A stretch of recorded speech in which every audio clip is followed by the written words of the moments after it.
Guys, I want to thank you for listening to this podcast. If you didn't draw a hunt this year, don't worry. There are still ways to get a tag and get out in the field. Not only are there leftover and OTC opportunities, but if you join GoHunt.com Insider with promo code JScott by August 31st, 2021, you're also going to be entered to win $1,500 worth of KUIU gear. You also are going to get 10 entries into GoHunt's Big Summer of Elk giveaway, where you could win a 2022 New Mexico elk hunt and $15,000 in hunting gear. GoHunt Insider is the one platform for finding great hunts, researching new units, e-scouting, and planning your hunt. Now, an added incredible value at no extra cost are desktop maps and maps available on iPhone and Android.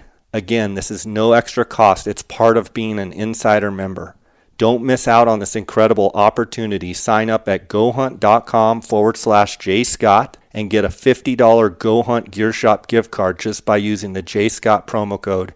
And also, don't forget, you're going to be entered into a drawing to win $1,500 worth of KUIU gear. I also want to thank the Gear Shop at GoHunt.com and Cody Nelson, my friend of 20 plus years, the glassing guru. Don't forget, if you order on GoHunt.com or you call or text Cody at 602-399-3699, you're going to get a 10% discount by using the JScott promo code. You can also call the shop directly at 702-847-8747 or email at optics@gohunt.com. I want to thank GoHunt for their sponsorship of this podcast. I also want to thank KUIU Ultralight Hunting for sponsoring this podcast. That is the gear that I wear on all of my hunts. You can go to KUIU.com to order directly off the website. They're a direct-to-consumer company. They make the best hunting gear on the market today. Also, phonescope.com. Use the JScott21 promo code. You're going to get a 10% off on all orders at phonescope.com. Guys, thanks for listening, and let's get right to this episode. Guys, we've got a good turnout here. We've got Kevin Wilkey. He's the marketing director for KUIU. He's also the stud archer of the universe. He knows everything about bows, and everyone I know sends their bow to Kevin so he can fix it for them. And I'm looking forward to having you on here. So I think probably the first thing we should do is have you introduce yourself a little bit, talk a little bit about your archery background and your tournament background, your 3D shooting and all the different tournament archery shooting experience you have, Kevin. Sure. Yeah, I've been shooting a bow my whole life. Started out like a lot of guys do, trying to become a better bow hunter. I think the first year I bow hunted, I missed close to 25 deer in that one season, and I learned a lot about spot and stock bow hunting mule deer. Wasn't the best shot, so I went to work, and I learned through competition, competing, put myself out there and keeping score, that I was able to get the tournament or get the shooting nerves under my belt, or just wear out whatever I had going on that was keeping me from making good shots on animals. I was able to duplicate that in a tournament setting, and I How were you when you first started in your tournaments? Did you start out pretty good, or were you pretty rough and you kind of built into it and got really good over time? Yeah, exactly. I started out pretty rough. The club that I used to shoot in as a kid, like, there were no other kids to shoot against, so I was always shooting against the adults. So I just ranked myself against them. Like, that's who I was shooting with. That's who I wanted to beat. And anyway, yeah, one thing led to another. And it's still at the point that I started winning tournaments, I still didn't think I was that good. Like, we're waiting around to hear results, and everybody's talking about this kid that just stomped everybody, that shot the high score, and I'm looking around like, who's this kid? And then it was me. Like, I was the kid that was winning it. So, I don't know. I didn't ever like calling myself a professional archer, just because I still always had a full-time job, and it's not like I was making enough money doing it, just to the nature of the sport. Now, there are a handful of guys that are like legit professionals that shoot for a living.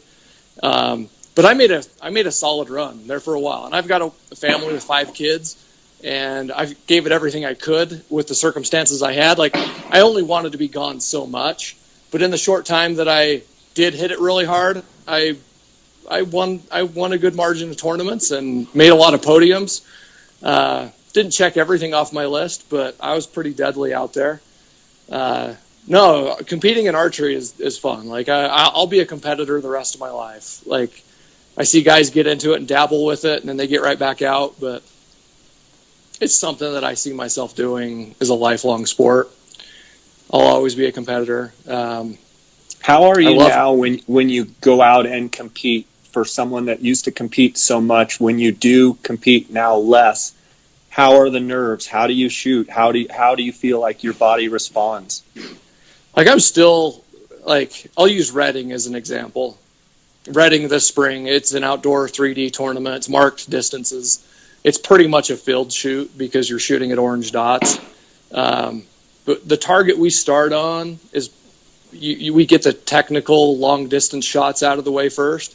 And I came off the course the first day at 3 down, which most guys don't get through that course that well. But I'm just like, I got down to I was still on the hunt after the first 2 days, but on the third day, we got at the top of the canyon, and I feel like I'm making excuses or blame it, or like a carpenter blaming his hammer.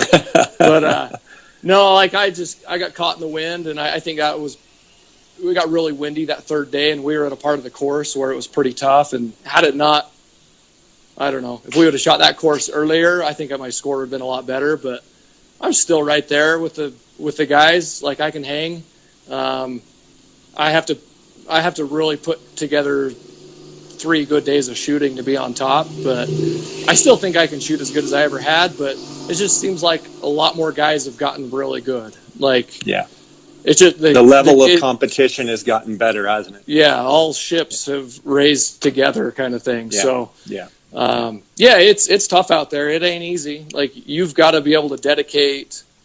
Like when I was doing well and making podiums and making world teams, like it's a full-time job on top of your other job. Like sure, it takes a ton of training, practice, testing. Like it takes it all. Like I can't.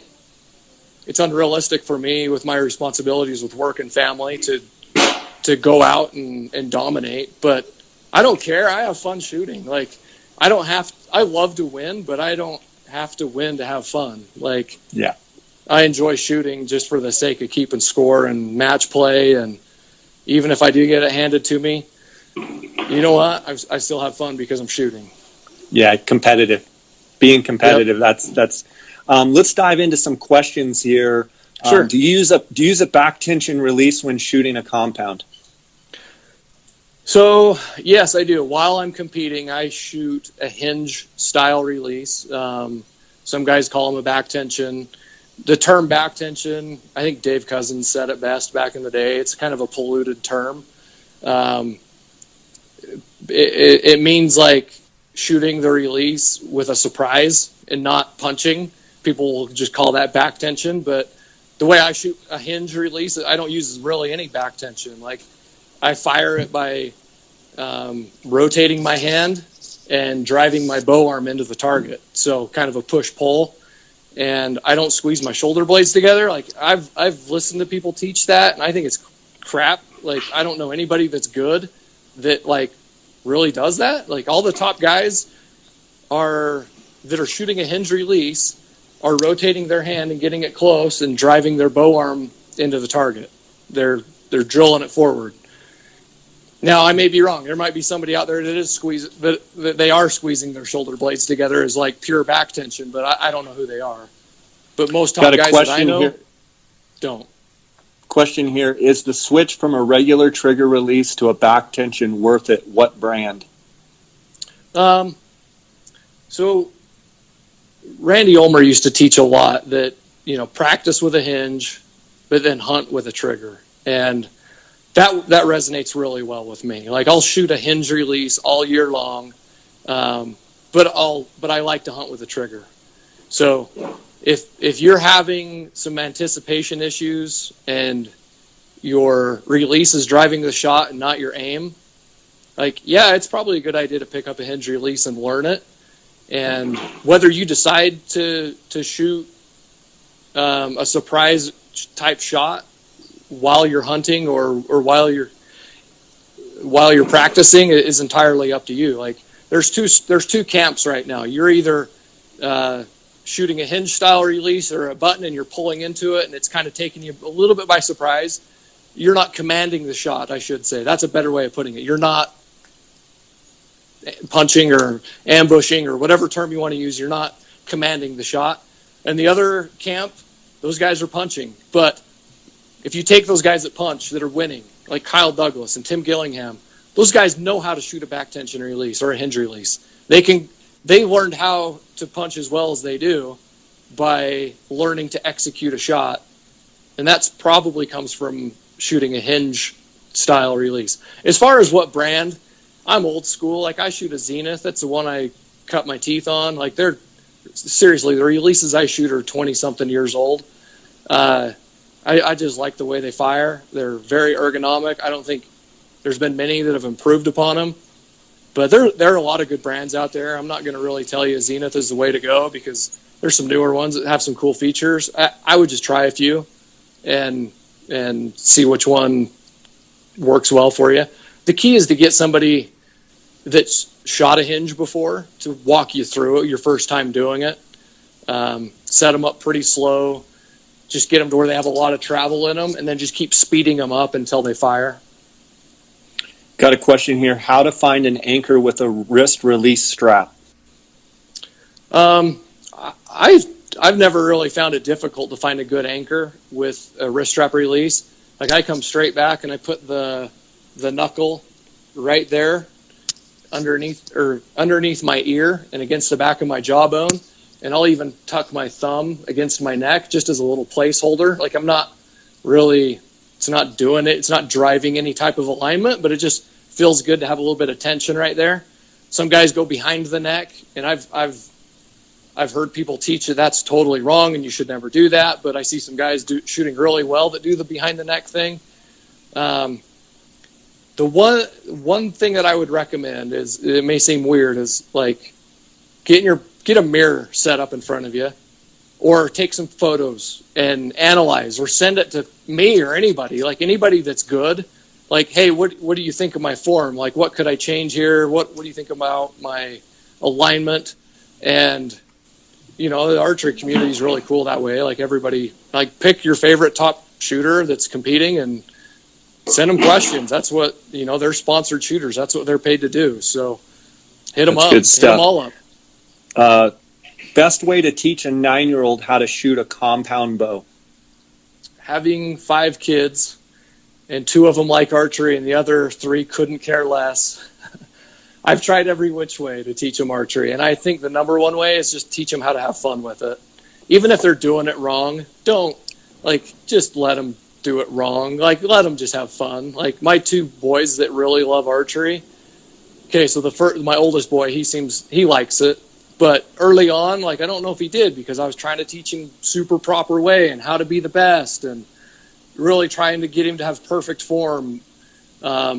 Taking the fun out of it a little bit, you think? Yeah, totally. I did. I probably ruined it for him a little bit. But my youngest boy, I let him do it wrong, and I'll make little adjust. I'll see if he's his peep's too low or something, or I'll just make slight adjustments here and there to drive him into correct form, and not necessarily trying to hammer something home. Now, if he's hitting the string on his arm, I'll teach him how to hold it correctly, but just let him have fun. So you feel like once they kind of have fun and they're enjoying it, then you can kind of work your way into getting a little more technical and working some of the kinks out. Totally. So you're not necessarily one of these guys that say they have to be perfect to start, because you're almost fearful that they won't enjoy it as much. So get them hooked on it where they want to get better. And then once they want to, there's still room, unless there's some really bad habits, right? Totally. Yep. Yeah. Perfect. Teach them one thing at a time. And once they check that one thing off that they can do it, move to the next thing. I see kids getting frustrated and parents getting frustrated when they're trying to teach them 5 things at a time, and just let them have fun and teach one thing at a time. And I got my circle of friends, we've got 3 boys that are all within a year of each other. And every Thursday night we go to league and we shoot field archery. and we go get tacos afterward. Like, it's fun. Like, we have a good time. And my other buddy that doesn't have kids that are that young anymore, he brings a stack of dollar bills and he's placing bets on them. And like, it's just fun. Like, my kid looks forward to that every week, to go shoot archery and get straight tacos when we're done. So that's great. Got a question here off the archery topic. Being a marketing major in college, where would a guy start to get into the outdoor marketing scene? Before we answer that, or you answer that, you are the marketing director at KUIU. How did you get to where you're at KUIU? And talk a little bit about kind of your role at KUIU and what you do every day. And then we can answer the question. Yeah, sure. So I got my start in the hunting industry when I was about 21. I started working at an archery shop. I was going to school at the time, and I was competing at the time. And I was the guy behind the counter at the local archery shop. I was the guru. I was competing. I loved archery. Like, anything there was to learn about archery, I did it. And that's what I love to do. And so I forged a career out of archery. And I got to know, the sales, working in that role. I got to know who the sales reps were and who I was in connection with the factories. I had friends at all the major brands. Like, we were a big shop. We were moving a lot of product, and I got to know everybody. I'd go to all the trade shows, and that led to Hoyt offering me a job. They offered me multiple jobs. They wanted me to come work customer service, and I'd turn them down. And anyway, I got on as an engineering tech at Hoyt, and that lasted about 6 months, and I started getting kind of bored with it. And then a role opened up in marketing. And so I dove right into that, and I did that for 10 years. And that was fantastic. I was just, I worked at Hoyt for 10 years, close to 10 years. And then I went to Gold Tip. They were local to me here in Utah. I'm not from California. I'm from Utah, by the way. And everybody thinks you're making a distinction, aren't you? When people hear that I work for KUIU, they automatically think I'm from California, which I'm not. Like, it's cool. At any rate, so I worked there, and I became friends with Brendan Burns, from my early days at Hoyt. Like, he was one of the guys I took care of while I was at Hoyt, and we became good friends. And one day I was complaining about a product description on KUIU's website. It was about rain gear. And I was like, man, I don't know which rain gear to buy. They all sound fantastic. They all sound like they're the best one for everything. Like, which one do I get? And I was saying, if I was the one writing your product descriptions, I would have done X, Y, and Z and make a distinction between them. And he's like, you write product descriptions? I'm like, yeah, I did it. Some of it at Hoyt. I've done a little bit with it at KUIU or with Gold Tip. And anyway, he's like, dude, I had no idea you did that. And and 6 months later, I had a job. So good for you. Yeah. Good for you. So this question off the archery topic, being a marketing major in college, where would a guy start into getting into the outdoor marketing scene? You're going to have to get a job.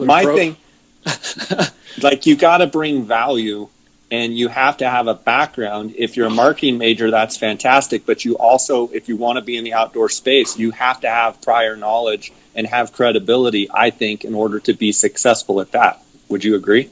Totally. Yeah, I think what I've done in the archery industry is far outweighed anything that I could have done with a degree.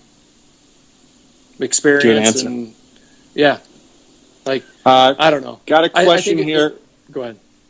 What do you think of Tyler McEnroy shooting the Reading course in one day with 4 down?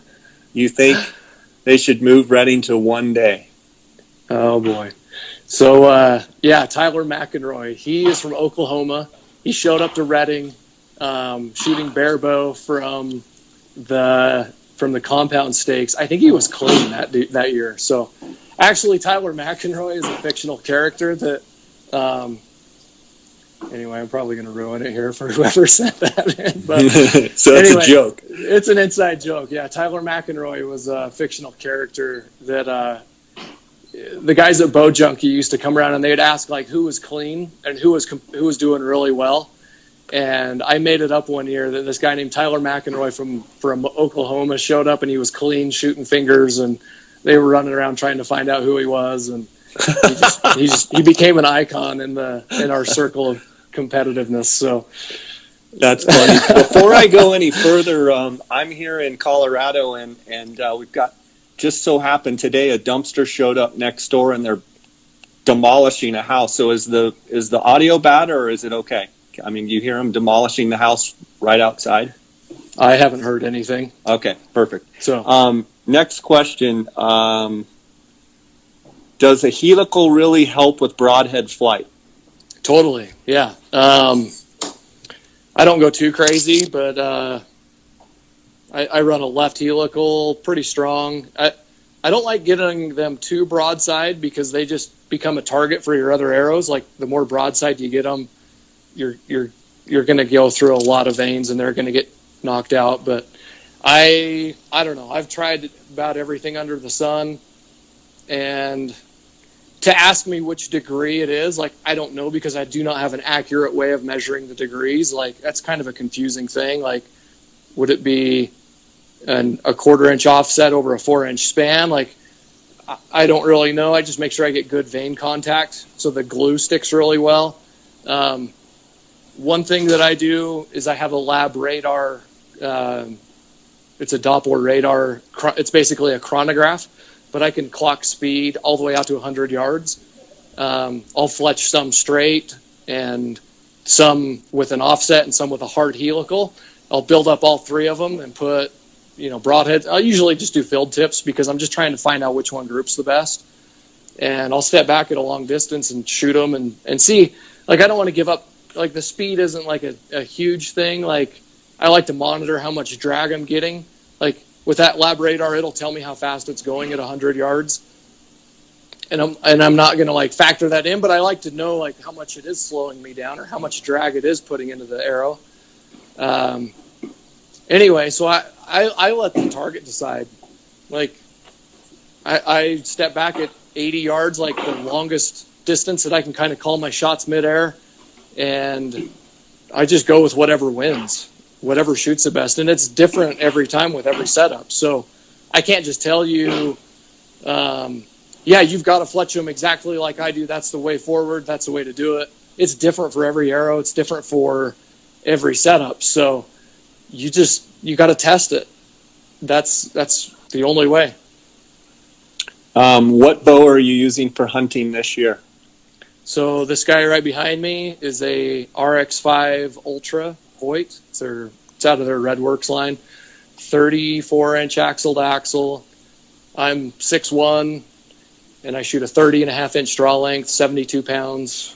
It's been a great bow. Like, I've won some tournaments with it. Did you just shoot that antelope with that bow? Yeah, totally. I just got back from Nevada. I was in Nevada last weekend hunting antelope, and and I took it to Texas earlier in the year. Like, I've laid down some critters with this bow, and I really like it. So anytime I got a bow that I've taken an animal with or won a tournament with or just shot something, I don't know, I just really get confident in them, and I don't want to put them down. Like, even when the new ones come out, like, I have a hard time putting the proven rig down to pick up the new one, and I always end up going with the new one just because it kind of puts a spark back into setting up a new bow, or it puts a fun into it. So, going into my first archery antelope hunt next week, any quick tips, suggestions, learning experiences? Yeah, you just got to make sure you have good cover the whole way from when you're okay. So I'm speaking towards the guy that's spot and stalking, assuming that's what he's doing. You got to have good cover. Like, if you don't have good cover, don't even try it. Like, I blew so many stalks this last week just trying. Like, decoys can work, but the decoy I had just was kind of minimalist and not the thing. But just go for high percentage stalks to where you can look and be like, okay, I've got cover from here to there. I can get within 150 yards and I can wait them out. And if they get up and feed towards me, you'll have a shot. Like, that's the mindset I was taking. And whenever you're in close and you've got brush between you and the pronghorn as a screen, don't go above them to see where they're at or to range them. Always go to the side.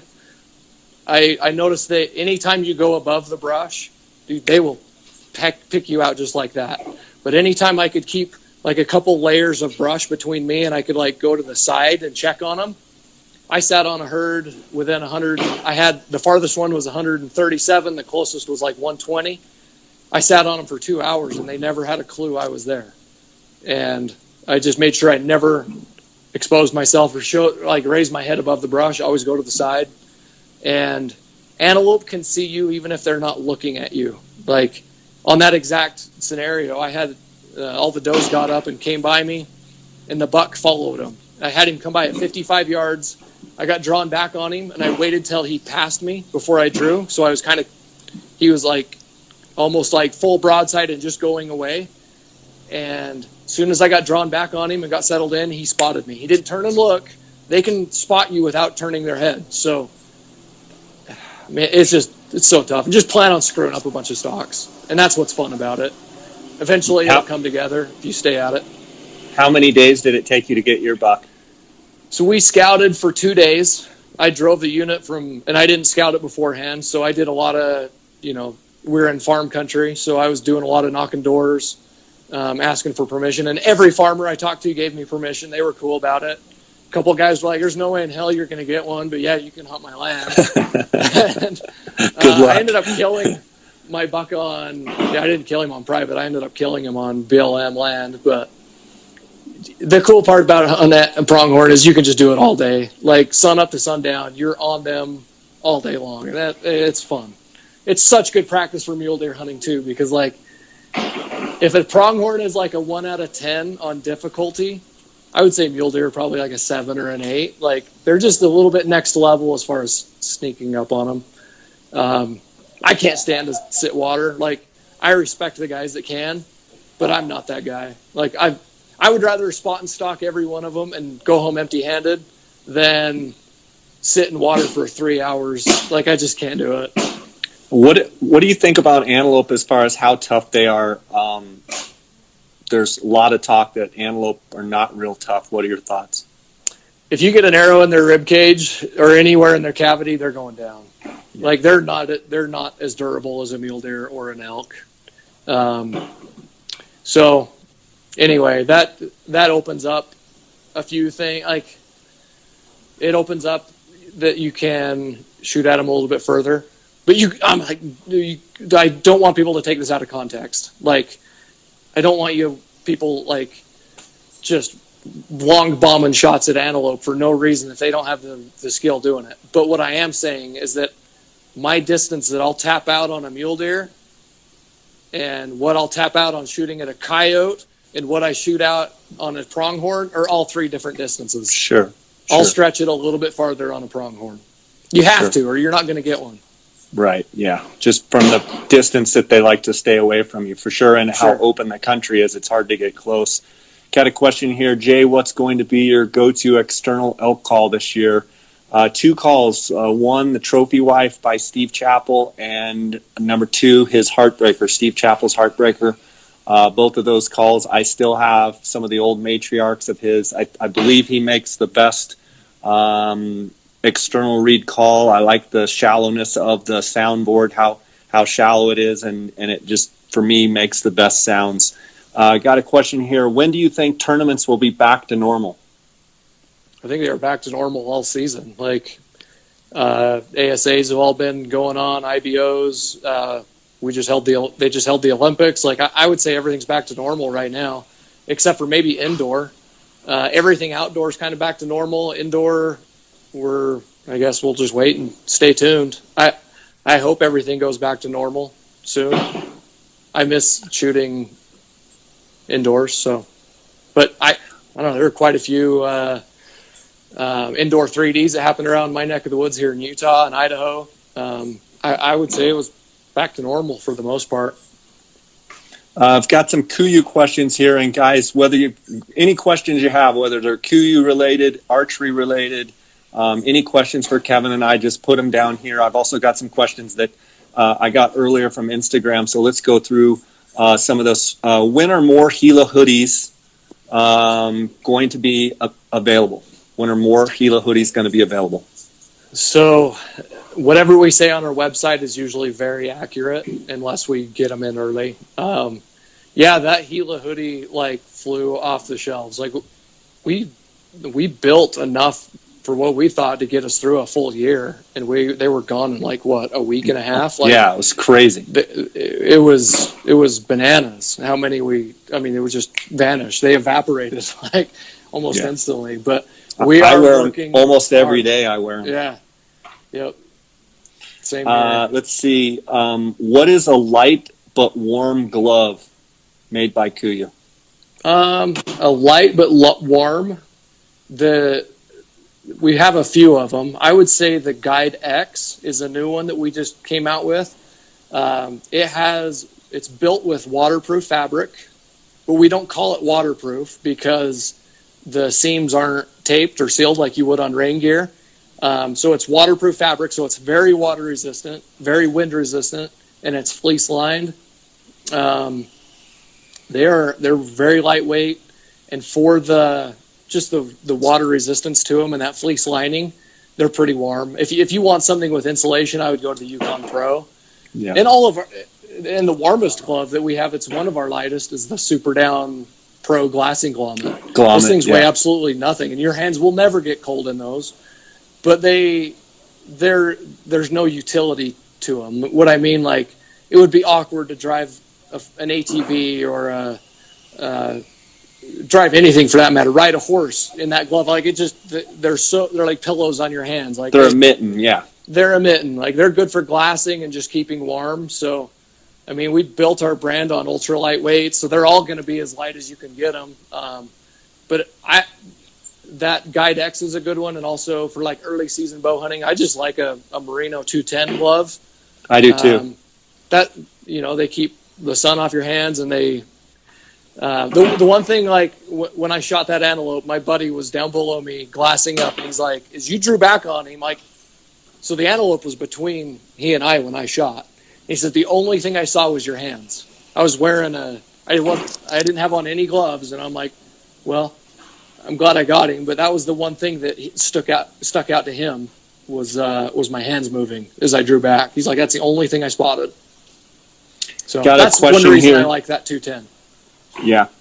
Got a question here. What rain gear do you recommend for the desert Southwest? Mainly sitting and glassing, but also tough enough to withstand hiking in the brush. Katana Storm Shell, undoubtedly. Yeah. From a durability standpoint, I think it's Katana's hard to beat.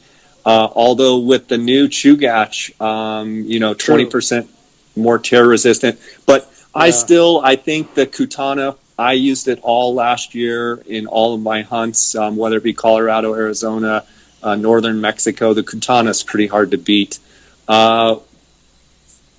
Let's see here. In that situation, real quick, I'd maybe do like a Katana pant and the Chugach jacket. Like, there's no rules that you can't run one or the other.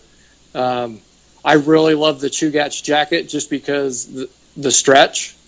As an archer, like, it's the ultimate bow hunting rain gear. Like, you can draw back and not feel like you're wearing anything at all. Like, the stretch is amazing. So in that situation, I would take a Katana stretch woven rain pant, the Katana Storm Shell pant and the Chugach TR jacket.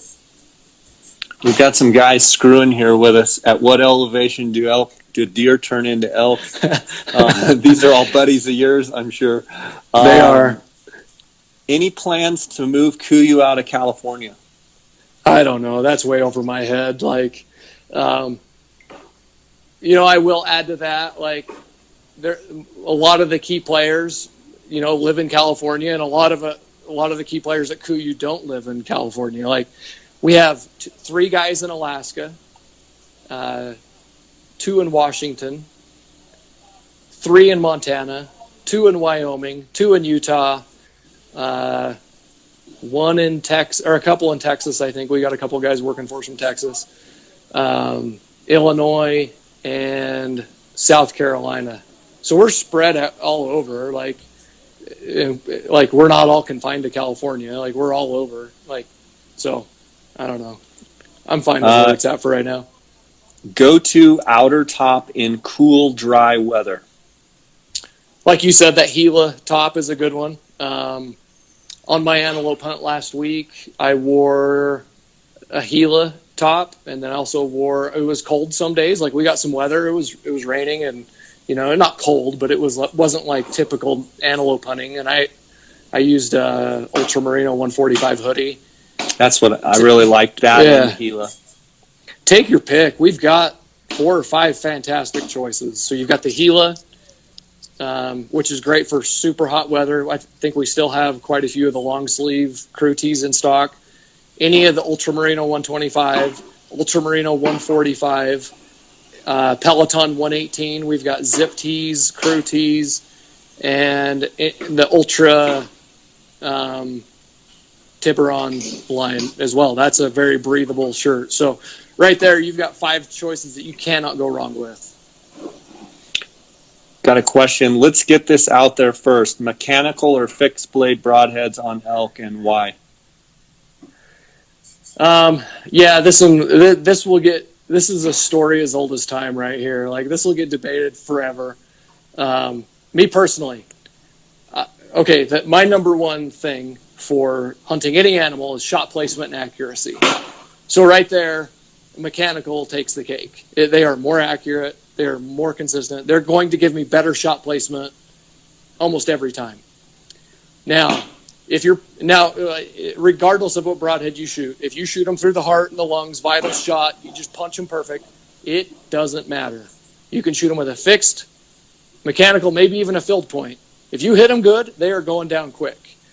I'm not saying you should hunt with a field point, but just to make my point clear, if you hit them good, they're going down quick.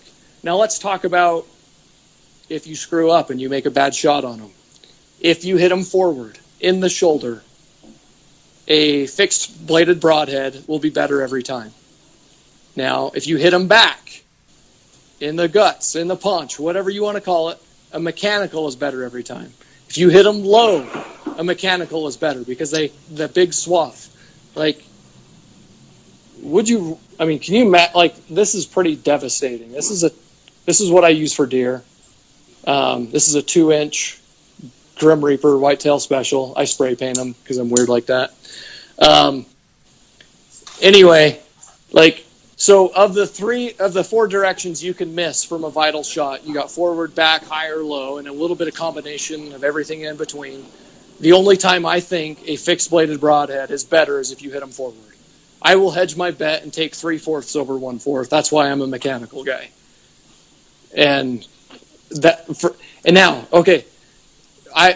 That's for me. I'm shooting 72 pounds, 450 grain arrogant. I will take the mechanical every time because I have enough energy to push them through. If I'm shooting a light setup, or if somebody's shooting a really light setup, like 40 pounds, go with a mechanic or go with a fixed head. But man, it's all about shot placement. Question here. What's the difference between a 125 and 145 Merino? 20. So, good answer. Yeah. So it's just the way we measure those is grams per meter squared, and it's just a little bit thicker, a little bit heavier material. Got a question here. How is antler growth at the ranch, Jay? Antler growth is very good in southern Colorado. We got incredible monsoonal moisture, got just insane amounts of feed, water and feed everywhere. I'm expecting antler growth to be at 100% maximum capacity, probably one of the best years we've had in a long time. Got reports over the last couple of days from Arizona. Bulls are really starting to rub right now. Guys are saying it's average at best and probably below average in Arizona. Got some great reports from kind of central and southern Utah on elk that the antler growth is actually very good. Good on the Boulder Mountain, good on the Beaver, good on the Dutton. New Mexico, I'm hearing is average. But definitely not below average there in New Mexico. We lose you, Kevin.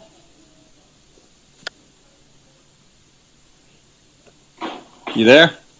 Yeah, sorry, my phone started to die, so I plugged in. Can you hear me all right? Yeah, I got you good. Okay. how long of an anchor for Western bow hunting does he use or recommend? I'm not sure how to answer that one. How long of an anchor?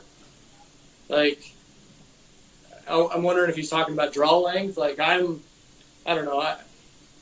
I think what he's talking about is draw length. Sorry, did I lose you? I got you again. Okay.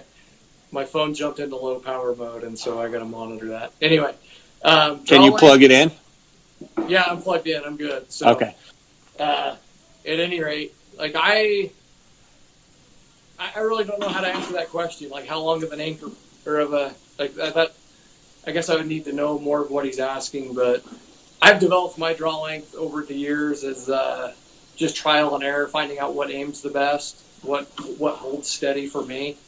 Do you think in general people go with too long of a draw length and they actually go too long, or do you think they go too short? I think most people go too short because if they're using the wingspan method, if you walk into a shop and they measure your wingspan and they calculate your draw length, it's wrong, unless you're 28 inches.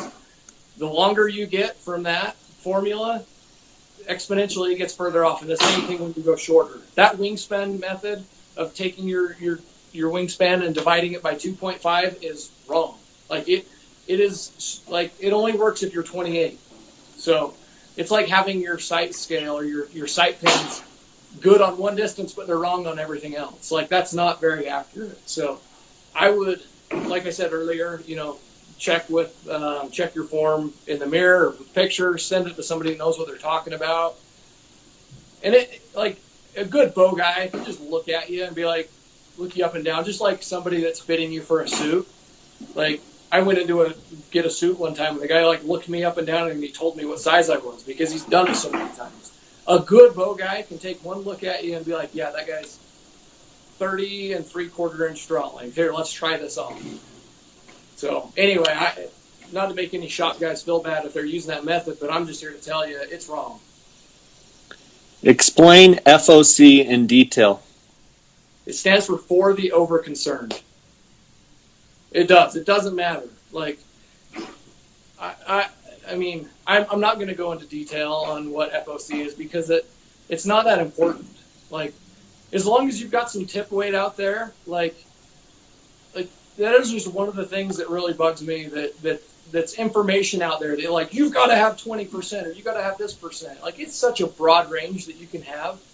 Like, I don't know, dude. I've never worried that much about it. I've tested it, and it doesn't seem to matter as far as accuracy goes. So I think if you're really worried about it, if you're in that 12% range, you're plenty. 10 to 12. Okay, so let's use the Olympics as an example. These are people that have trained their whole life to win a chance at an Olympic gold medal. These people have tested everything under the sun. Now, I usually don't like to make comparisons between recurve and compound archery, but this is the one correlation where I would say they're pretty close to the same. Long distance shooting an arrow, and most of the people shooting in the Olympics had 8 to 9% FOC. If I go, why do you think it became such a big deal? Why did it get where everyone was talking about it? It stems from traditional archers. Now, let me tell you, traditional archers never go to compound guys for arrow advice. They don't. Like, when was the last time you heard of a traditional guy going to a compound guy asking him how he should build his arrows? But for some reason, you've got all these compound guys going to trad guys asking him for arrow build advice. It makes zero sense to me. Like, it's bananas, I think. Like, I'll go to any 3D top level and like, I was at a shoot in Idaho over the summer, and it was the top bale or the top 2 targets that they peer ranked everybody. So all the best shooters were right at the top. And I cracked the joke. I'm like, all right, everybody, who's shooting 20% FOC here? And like everybody started laughing, like, nobody does that crap. Like the best shooters out of 2 states, like not a single, like out of 15, 20 guys, not a single one of us was shooting a high FOC setup. Now, if your sole purpose in bow hunting is to get penetration, okay, yeah, you might want to go do that. But I think I've already for me, accuracy and shot placement are number one. Penetration secondary. Like, I don't worry about FOC as long as you got a good amount of tip weight on there.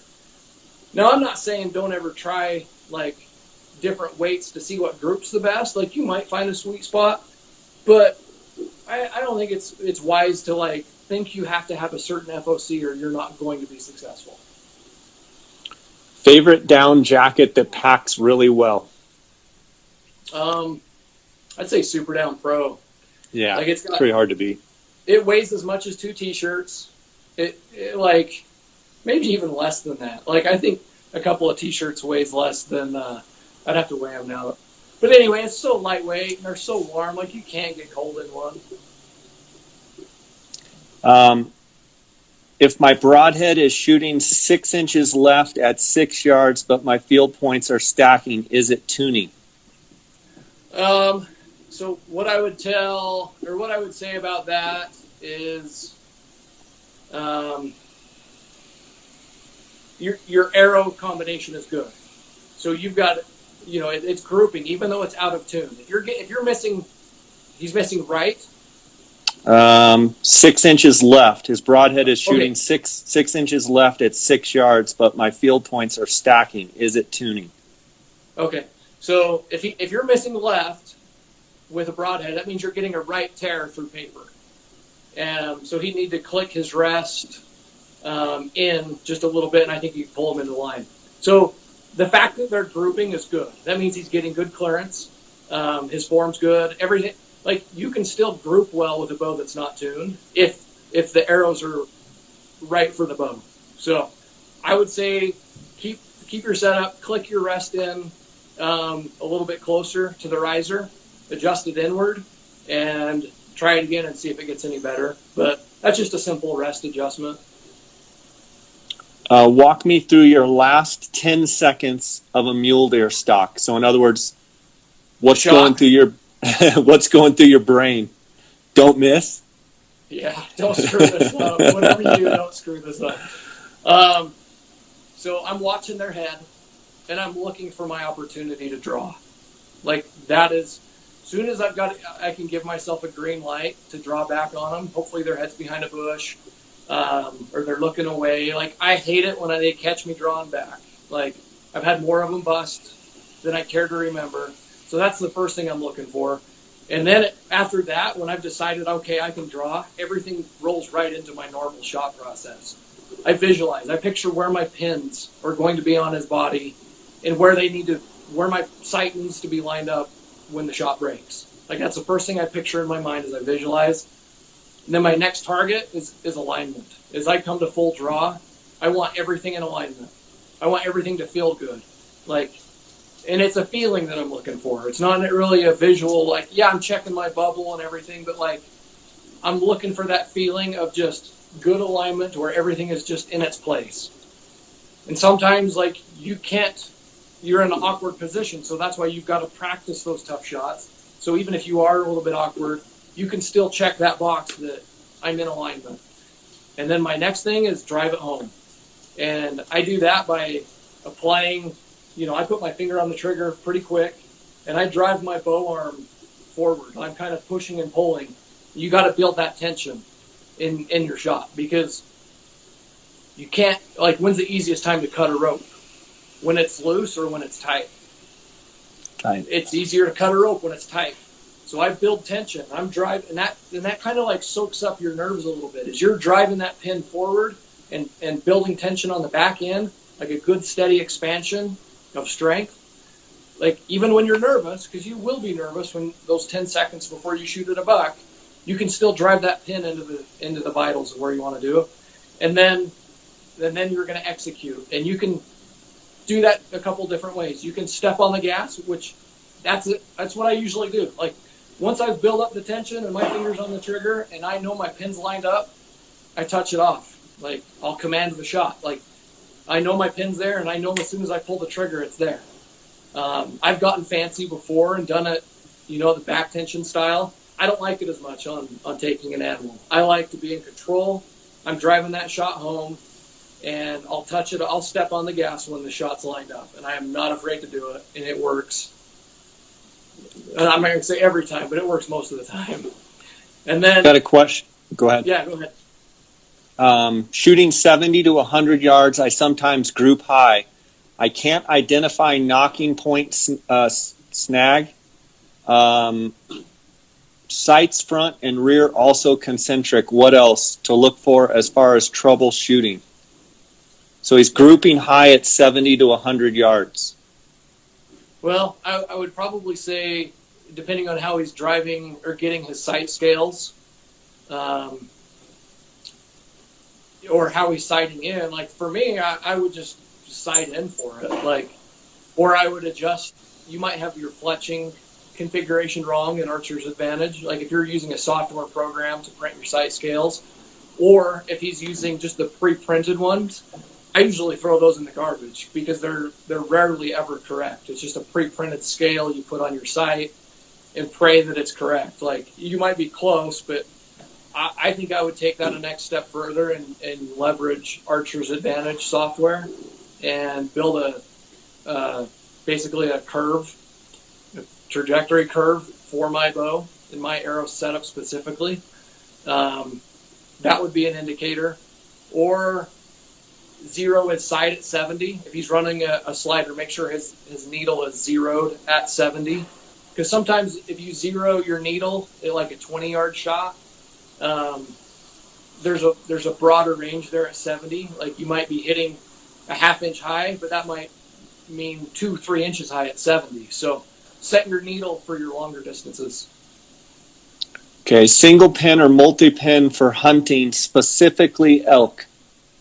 I like 5 pins. I like to see the trajectory of my arrow.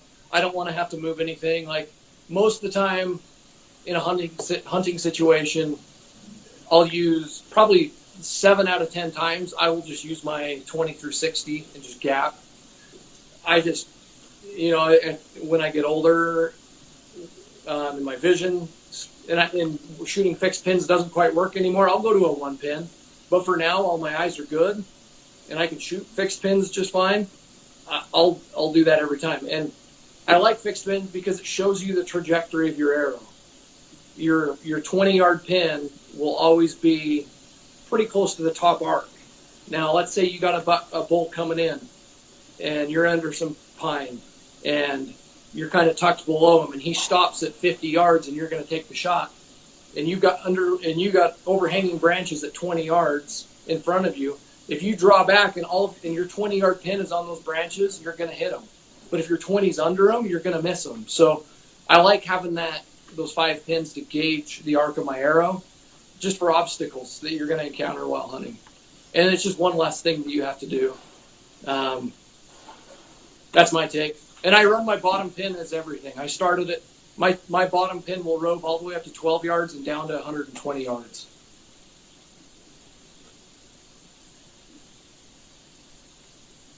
Question, explain the difference between a punch and command the shot. I would say they're the same thing. Like when I punch the trigger or when I command the shot, is I'm coming into full draw and I'm building tension with my bow arm and my release hand, and my fingers already applied tension to the trigger. Like it's on the edge of a knife, and all I got to do is finish it off. Like they're one and the same in my mind. And I think if you talk to other archers, they're either a puncher or they're not. So command shooting is kind of the punching in a dress or in a skirt. It's kind of churched up a little bit. Best all-around fleece from Kuyu. Got several weights of Merino and Kutana soft shell for layering around. Best all-around fleece is what he's asking. But the thing is, like, go ahead. Some of the product is fleece lined. I think he means just like a lightweight type mid layer, I think is what he's asking, because there's really not Kuyu doesn't make a full fleece product. Yeah. Right? Well, our strong fleece line, you've got a tight knit outer with a high loft inner fleece. Those are they fit a little tight in the sleeve, so you're not going to layer much over them. They're really low profile in the sleeve, which is good for bow hunting. I find myself wearing the 210 mostly. I really like the 210 strong fleece. Yeah, yep. I use one of those as well a lot for like early mornings, like cool morning. Just you need something more than a t-shirt. Yeah, I'll throw a 210 on. Yeah, that would be my pick. Would be the strong, anything out of the strong fleece series. Yeah. Super quiet, water resistance, with all the warmth and lightweight benefits you get from an ordinary fleece. But explain, when I was saying they don't make a fleece, I think when most people think of fleece, they think fleece throughout the whole thing. So the outer port is going to get caught with all kinds of brush and snagged up. This has a face on it that actually has a level of durability, or a level of like where everything's not going to stick to it, right? Like sure. Normal fleece, old school fleece you would think about. Yeah, and I think the closest thing we have to like that old school, I wouldn't call it old school, but just a traditional fleece would be the 97. Like the 97. Yeah. Yeah. And the 200 is also, the Peloton 200 and the Peloton 97. Those have been around for, I think we launched those in like 2016, 2017. That's a very popular piece. They fit really well, really quiet.